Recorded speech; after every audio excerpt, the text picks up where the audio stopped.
പ്രിയമുള്ളവരെ, ഐശ്വര്യമായ തിരുവോണമാണ് ഇന്ന്.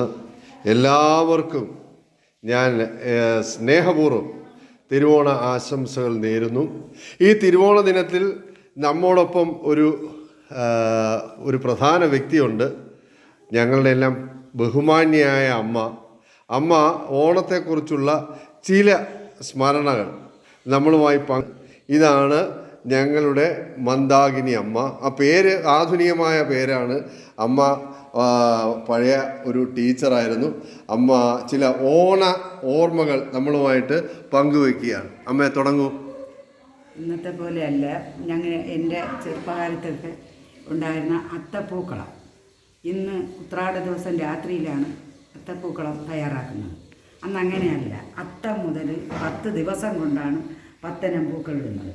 തറയിൽ മണ്ണ് കൊണ്ട് അത്തക്കളം ഉണ്ടാക്കി അതിൽ ചാണകം മെഴുകി അതിൻ്റെ മധ്യഭാഗത്തായിട്ട് ചാണകം ഉരുട്ടി ഗണപതിയെ വെച്ച് അതിൻ്റെ മുകളിൽ തുളസിക്കതിറും വെച്ചിട്ട് അത്തം ദിവസം ഒരിനം പൂവ്, അത് തുളസിപ്പൂവോ തുമ്പപ്പൂവോ ആ സൗകര്യാർത്ഥം കിട്ടുന്ന ഒരിനം പൂവാണ് ഇടുന്നത്.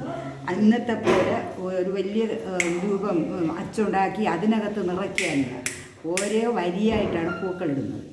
രണ്ടാമത്തെ ദിവസം 2 ഇനം പൂവ്, അത് തലേ ദിവസമേ പൂവ് കൊണ്ടുവച്ചിരുന്ന് വെളുപ്പിന് തന്നെ കുളിച്ച് ശുദ്ധമായാണ് അത്തപ്പൂ ഇടുന്നത്.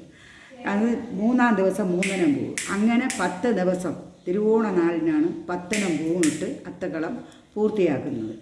എന്നിട്ട് ആ അത്തക്കളം തിരിച്ച് അതിനെ അവിടെ നിന്ന് മാറ്റണമെങ്കിൽ അമ്പെയ്യുക എന്ന് പറഞ്ഞൊരു പരിപാടിയുണ്ട്. അത് ഒരു വലിയ പടുക്കയൊക്കെ ഇട്ട് കരിക്ക് വെച്ച് അപ്പം ഉണ്ടാക്കുക. അപ്പോൾ അതിൽ ഉപ്പ് ചേർക്കാതെയാണ് അപ്പം ഉണ്ടാക്കുന്ന ആ അട ഉണ്ടാക്കി ഈ കരിക്കിൻ്റെ 4 വശവും നിരത്തി വെച്ചിട്ട് പയ്യന്മാർ അവരാണ് അമ്പും വില്ലും ഉണ്ടാക്കും. പുളിങ്കമ്പും കൊണ്ട് പിന്നെ വില്ലുണ്ടാക്കി അതിൽ അടയ്ക്കാമരം കൊണ്ടുള്ള അമ്പ് കൊണ്ടാണ് അവരിങ്ങനെ വലിച്ചു വിട്ടു. അപ്പോൾ ആ പോഹറോ എന്നുള്ള വിളിയും ആരവങ്ങൾ. ഇപ്പോൾ ഒരു വീട്ടിൽ ആ ശബ്ദം കേൾക്കുമ്പോൾ നമുക്കറിയാം അവിടെ അമ്പ ചെയ്യാൻ ആൾ വന്നു. ആ അമ്പ ചെയ്ത് ഈ അപ്പത്തിൽ പൊരുക്കണം. എന്നിട്ട് അത് ആ ആളിനാണ്, അത് പൊരുത്ത് അതുപോലെ എടുക്കും.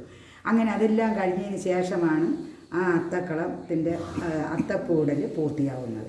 ഇന്നങ്ങനെയല്ലല്ലോ. ഉത്രാടനാളിൽ വരവ് പൂക്കൾ വാങ്ങിച്ചു കൊണ്ടുവന്ന് അത് ഒരു കളറെങ്കിൽ ഇതങ്ങനെയല്ല. വരിയായിട്ടാണ് 10 എണ്ണവും ഇടുന്നത്. അതൊരു വലിയൊരു വ്രതം പോലെയാണ്. അതുകൊണ്ട് അന്നത്തെ അത്തക്കളവും ഇന്നത്തെ അത്തക്കളവുമായിട്ട് വ്യത്യാസമുണ്ട്. ഞങ്ങൾ കാട്ടുപൂക്കൾ കൊണ്ടാണ് അത്തം ഇടുമായിരുന്നത്. ഓക്കേ.